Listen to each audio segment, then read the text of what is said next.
So today we are going to start with perfects. We have completed the series of simples and later on we have completed the series of all the continuous. I hope you will not have any doubts whatsoever. In case you have, you are always most welcome to ask. So let's see for the today's what we have decided. First to learn how to create present perfect structure. मैंने हमेशा कहा है कि अगर जब भी हमें concept के बारे में पता हो कि कंसेप्ट क्या है इसका, तो फिर हमें ज्यादा कुछ याद रखने की आवश्यकता नहीं होती है और इजीली हम इसे सीख सकते हैं. तो you already know that how we have used has have as a main verb. Either has or have we use as a main verb. And what type of Hindi we get, कैसी हिंदी निकलती है, ये सारी चीजें हम लोग सीख चुके हैं. If you remember when we started learning the structures of the tenses, then I told you that whole structures of English are based on two verbs, be form and has have. Mean generally have, that is further subcategorised as has have. So already we have seen how B plays an important role in creating the structures. All the continuous forms we have seen that was created by B form. We have used B form as main verb, and now in the continuous we have learned how to use B form as helping verb. Same way here, the base remains same. थोड़ा सा ही ज्यादा हमें याद रखने की आवश्यकता है. Otherwise इतने सारे स्ट्रक्चर्स दिखते हैं लेकिन बहुत ही आसान है याद रखना. So I was telling about have, means that was further subcategorised as has. Means with has have we have main verb to play, and in that way हम ऐसे फॉर्मेशन यूज करते हैं. ये देखो मेन वर्ब है have has, ये main verb की तरह है. आई हैव ए पेन, मेरे पास एक पेन है. आई हैव ए सिस्टर, मेरी एक बहन है. ही हैज ए कार, उसके पास में कार है. तो ये सारे हम लोगों ने मेन वर्ब की तरह यूज कर लिया है. अब इसको हमें चेंज करना है हैज हैव को इनटू हेल्पिंग वर्ब. बस वही, जैसे बी फॉर्म को मेन वर्ब की तरह यूज किया और बाद में उसको हेल्पिंग वर्ब की तरह कन्वर्ट करके मेन वर्ब में क्या जोड़ दिया था, मेन वर्ब की तरह ING form, verb first form plus ING. यहां पे आईएनजी की जगह पे हैज हैव में हम क्या जोड़ रहे हैं, थर्ड फॉर्म. तो हिंदी कैसे निकल के आती है वो देखते हैं. मतलब बिल्कुल ही कंसेप्ट है, कुछ भी याद रखने की आवश्यकता नहीं होती है. हैज हैव क्या अर्थ दे रहा है, देखो आई हैव ए पेन, मेरे पास पेन है. फाइनली है का ही अर्थ दे रहा है. उसके पास कार है, मेरे पास एक बहन है. ऐसा तो बोलते नहीं है, मेरी एक बहन है, तो हे का अर्थ तो आता ही है. तो हे और थर्ड फॉर्म क्या अर्थ दे देता है, आईएनजी क्या दे देता, रहा. तो रहा है बन जाता था. इज आर एम आईएनजी, रहा है. वाज वर आईएनजी, रहा था. यहां पर हैज है अर्थ देगा और verb third form will give you Hindi meaning like चुका, चुका है. इसलिए जब भी ऐसे लिखा हुआ मिल जाए आपको हैज है प्लस थर्ड फॉर्म के साथ, Hindi will be like wise. Means we have made Hindi चुका है, चुकी है, चुके हैं. या कई बार हिंदी लिखने वाले अपने हिसाब से लिखते हैं. या है वो जा चुका है या वो चला गया है. Literally both are same. तो लिखने वाले अपने हिसाब से लिखते हैं. इसलिए हमें ये दोनों ही पता होना चाहिए कि चुका है का अर्थ भी निकल जाता है तो फिर या है का भी अर्थ निकल जाता है. मतलब क्या दिख रहा है इसमें, कि क्रिया खत्म हो गई है लेकिन उसका प्रभाव बना हुआ है. जनरली इसी के लिए हम प्रेजेंट परफेक्ट का यूज करते हैं. अब मैंने ये भी समझाने की कोशिश की है, I have tried to make you understand that why this particular tense is called as present perfect. इसको प्रेजेंट परफेक्ट की तरह बोलते ही क्यों है. कंटिन्यूस बोलते हैं वो तो पता आ गया. कंटिन्यूस क्यों बोलते हैं, बिकॉज क्रिया वहां पे चल रही होती है. अब यहाँ परफेक्ट क्यों बोलते हैं, परफेक्ट का मतलब क्या होता है, पूर्ण. तो मैंने दोनों की हिंदी लिख दी है. जैसे प्रेजेंट मीन्स वर्तमान है, पूर्ण मतलब वर्तमान में जो क्रिया है वो पूर्ण हो जाती है. और जब पूर्ण हो जाती है तो उसके लिए हमें यूज करना पड़ता है प्रेजेंट परफेक्ट का. अब ये चेन ऐसे ली है मैंने आज प्रेजेंट सिंपल से. कैसे, वह जाता है, क्रिया नहीं होती है इस वक्त लेकिन एक रूटीन है कुछ होने का. यहाँ कंटिन्यूटी दिखाई दे रही है, वो जा रहा है. और यहाँ पे ये दिख रहा है कि वो जा चुका है, मतलब उसके जाने की जो क्रिया है वो पूर्ण हो गई है. तो अब ये वाली चेन हमें समझना पड़ेगा. अब ऐसे भी चलेगी चेन. तो वह जाता है, वह जा रहा है, वह जा चुका है। अगर ये आता है हमें लिखना अंग्रेजी में तो बोलना भी आ जाएगा।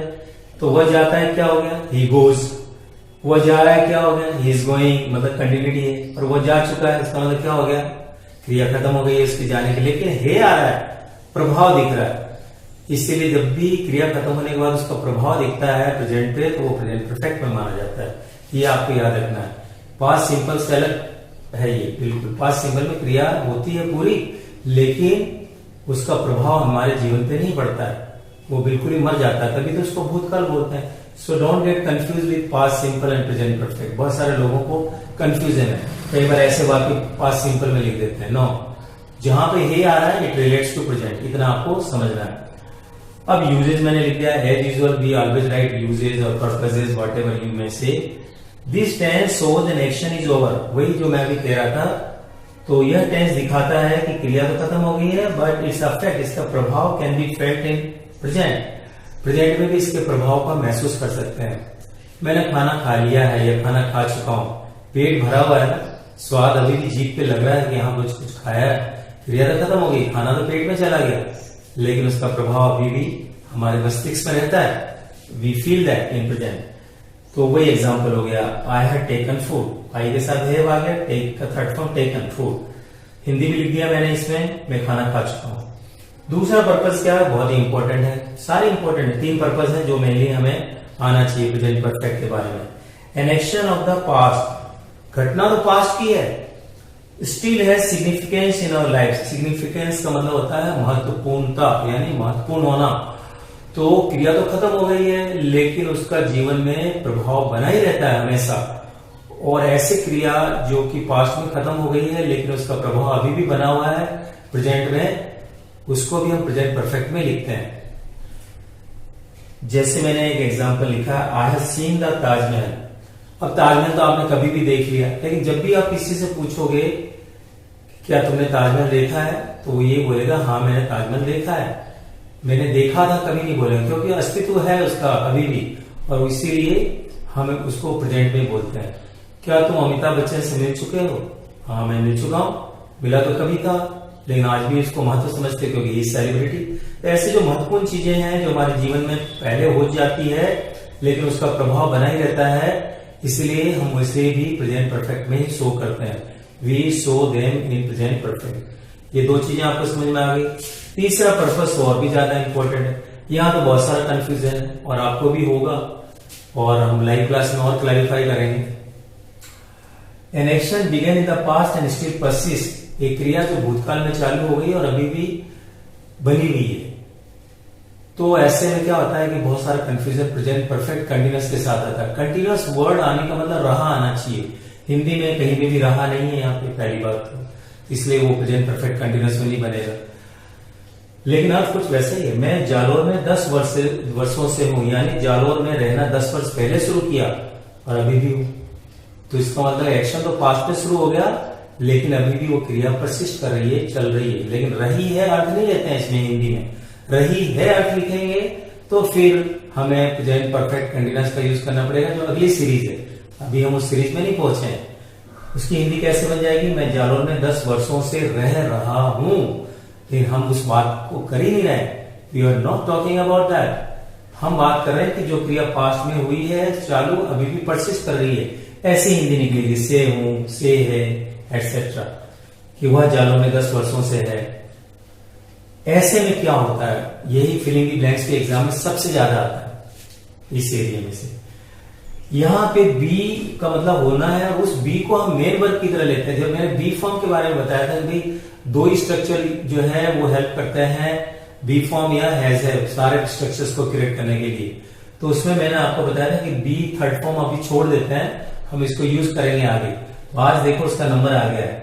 तो यहाँ पे हेयर तो हेल्पिंग वर्ब की तरह यूज हो रहा है, और बी का जो थर्ड फॉर्म होता है वो क्या होता है, बीन। सेकंड फॉर्म में बीन होता है, लेकिन हम उसको ट्रांसफॉर्म कर लेते हैं वाज वर्ब में। लेकिन बीन का कोई ट्रांसफॉर्मेशन नहीं होता। बीन हमेशा जो थर्ड फॉर्म है वो हमेशा ही ओरिजिनल फॉर्म में यूज होता है, और आज हमने इसको थर्ड फॉर्म में यूज कर लिया है। सो ये बन गया आई हैव बीन जालो, आई हैव बीन इन आएगा यहाँ पे। तो मैं इसको थोड़ा अमेंड कर देता हूं, लिखते वक्त चुप गया हूंगा मैं। आई हैव बीन इन जालो for 10 years। बात समझ में आ गई। अब इसका फिलिंग द ब्लैंक्स कैसे बनेगा वो मैंने नीचे बता दिया है, तो वो और भी क्लियर हो जाएगा आपको। एडवर्ब्स ऑफ टाइम जो कि बहुत ही इंपॉर्टेंट है किसी भी टेंस को आइडेंटिफाई करने के लिए, it's very important to identify any tense. So if you find these words adverbs of time like already, recently, lately, just now, it's not only now, just now, अभी अभी, सो फार, yet, इसकी हिंदी निकलती है अब तक। अगर ऐसा कहीं दिखाई देता है तो आपको रिलेट करना चाहिए प्रेजेंट परफेक्ट के साथ में। सिंस फॉर मैंने कहा ना, ये तो सिंस फॉर बहुत ही जनरल वे में यूज होता है, लेकिन इस टेंस में भी यूज होता है to use for the be form, और बी को मैंने ऑलरेडी लिखा हुआ है वर्ब थर्ड फॉर्म बीइंग की तरह। जब भी इस टेंस में हम बी को यूज कर रहे होंगे थर्ड फॉर्म की तरह बीइंग में, तो हमें सिंस या फॉर का प्रयोग करना पड़ता है। या ऐसे भी कह सकते हैं जब सिंस फॉर के साथ बी दिया हुआ है तो बीइंग थर्ड फॉर्म में आएगा। अगर ये यहाँ पे क्लियर हो गया तो फिलिंग द ब्लैंक्स करने में कोई दिक्कत नहीं होगी। स्ट्रक्चर ऑलरेडी हम लोगों ने तैयार कर लिया था, लेकिन यहाँ पे वापस ले लेते हैं। सब्जेक्ट हैज है, verb third form plus object. इसको फिर से मैंने कैटेगराइज कर दिया किसके साथ क्या आता है। ऑलरेडी जब मेन वर्ब की तरह किया था तब भी कर दिया था, अभी भी कर देता हूं, इसमें कोई दिक्कत नहीं है। आई, यू, वी, दे, ये जो प्रोनाउन केसेस हैं और नॉन प्लूरल केस में हैव का प्रयोग होगा। हैज, ही, सी, इट और नाउन सिंगुलर के साथ यूज होगा। तो हैज है कैसे यूज करना, that also I told. No filling the blanks. See blank already go blank verb भरना है इन ब्लैंक में फ्रॉम हियर।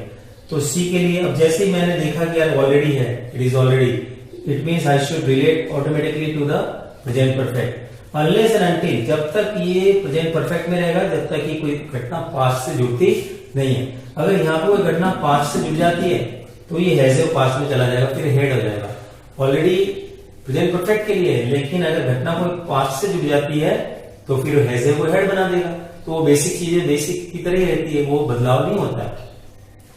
तो she has already gone from here, ये तो हो गया आपको क्लियर क्यों है। सी ब्लैंक का buy a car recently, recently देखा, you must relate to the present perfect. Present perfect को रिलेट कर रहे हैं, प्रेजेंट परफेक्ट का रूल भर देना है। सी के साथ क्या हैज आ जाएगा और बाई का जो थर्ड फॉर्म है वो क्या आ जाएगा, बॉट। तो she has bought a car recently, इसका मतलब क्या हो गया हिंदी में, उसने हाल में ही एक कार खरीदा है। बस अब ये देखो बहुत इंपॉर्टेंट फैक्टर आ गया बी फॉर्म, दो मैंने बनाया है जिससे कि एकदम ही क्लियर हो जाए। See be here since morning, आपको बस एग्जाम के हिसाब से इतना याद रखना, सिंस है या बी है या फॉर के साथ कोई टाइम और बी है। और अगर कोई घटना पास्ट से नहीं जुड़ी हुई है, बिल्कुल प्रेजेंट का ही है, अगर पास्ट से जुड़ जाएगा तो फिर हैज हेड में चला जाएगा, वो केस अलग आ जाएगा, वो हम अगले वीक में सीखेंगे, कमिंग वीक में। तो यहां पर तो केस क्या बन गया कि बी है मेरे पास में ब्लैंक में भरने के लिए और सिंस है, इसका मतलब मुझे ये थर्ड वाला जो पर्पस है वो याद आ जाना चाहिए। ओहो, ये वाले पर्पस के लिए दिया गया है। तो अब मैं क्या करूंगा, लॉजिक तो वही है भरने का, बस फिर भी कंफ्यूज हो जाते हैं लोग कि ये पूरा का पूरा हेल्पिंग वर्ब है, क्योंकि हैज बीन हेल्पिंग वर्ब बनने वाला है आगे, लेकिन अभी नहीं है। अभी तो सिर्फ हैज ही हेल्पिंग वर्ब, देखो हैज है, इसकी मैंने हेल्पिंग वर्ब लिखा और बीन ये थर्ड फॉर्म की तरह है। तो ये प्रेजेंट परफेक्ट के रूल से भरा जा रहा है, जो ये रूल है इस रूल के हिसाब से भरा जा रहा है।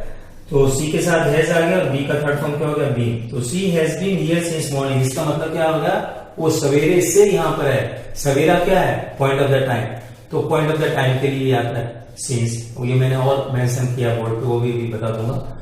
उसके बाद दूसरा जो ब्लैंक लिया मैंने, आई have taken another blank, in that I have return be here for 2 hours. Since की जगह, सिंस मॉर्निंग की जगह मैंने क्या चेंज कर दिया है, फॉर 2 आवर ड्यूरेशन के लिए। तो फॉर या सिंस, ये जो प्रेपोजिशन है टाइम पे, अगर इसके साथ में बी फॉर्म आ रहा है तो आपको हैज बीन या हैव बीन में से ही भरना है। तो सी के साथ हैज आ जाएगा और बीन थर्ड फॉर्म में, तो हैज बीन हैव बीन में से तो भरना है, लेकिन आपको ये याद रखना है कि हैज है जो भी भरा जाएगा वो हेल्पिंग वर्ब की तरह होगा और बीन जो होगा वो थर्ड फॉर्म की तरह होगा। इस तरह से दिखता है, ये कंफ्यूज करता है प्रेजेंट परफेक्ट कंटीन्यूअस से। नहीं, it's not present perfect continuous. Why? Because continuous word आते ही आएंगे आ जाना चाहिए आपके दिमाग में। आज थोड़ा लंबा सा वीडियो बन रहा है क्योंकि थोड़ा एक्सप्लेनेशन ज्यादा है इसमें, no problem, but you will understand everything. So it's very very important test. It comes in examination and in day-to-day life also we have to use a lot, because when we have to show that an action is completed and its effect can be felt, then we have to use. Then second case, that anything of the past, but still we have significance in our lives, then also we have to use anything, any action which started in the past and still continuing, but not using raha hai. Apart from that, still continuing, then we have to use present perfect. So likewise, present perfect is so important. Now here, since represents point of the time. Point of the time is what? क्रिया किस बिंदु से चालू हुई, समय बिंदु, जैसे morning है, इवनिंग है, नाइट है, 10 बजे है, 11 बजे है, जनवरी है, फरवरी है, मार्च है, संडे है, मंडे है, ट्यूसडे है, ऐसे पॉइंट से शुरुआत होती है, तो सिंस का प्रयोग करते हैं. वो प्रीपोजिशन में और सीखेंगे. इससे पहले प्रीवियस क्लास से जब चल रही थी उसमें मैं प्रीपोजिशन में ये भी बता दिया था. 4 क्या शो करता है? Represents period of time, duration. 2 घंटे, 3 घंटे, 1 महीना, 2 महीना, 4 महीना, 6 महीना, जो भी है सिर्फ पीरियड ही आपको महसूस होगा. उसके लिए हमें क्या यूज करना होता है? 4 का. So I hope now you might have understood how we have created present perfect structure, how Hindi is coming, how Hindi is form, that also, then how this chain is behaving in present now, present simple, present continuous, present perfect, what are the purposes are there, then what are the adverbs are there, how the structure is used, how fill in the blanks are done. So everything I have taught today and I hope you must have understood. With this we conclude the lecture for the day and shortly we are going to meet in live class. I hope everything will be clear to you after this, but still after watching the video you have anything to ask me, you are free to ask me, feel free to ask any doubts. Don't keep up to you, then only your English will improve. With that we conclude.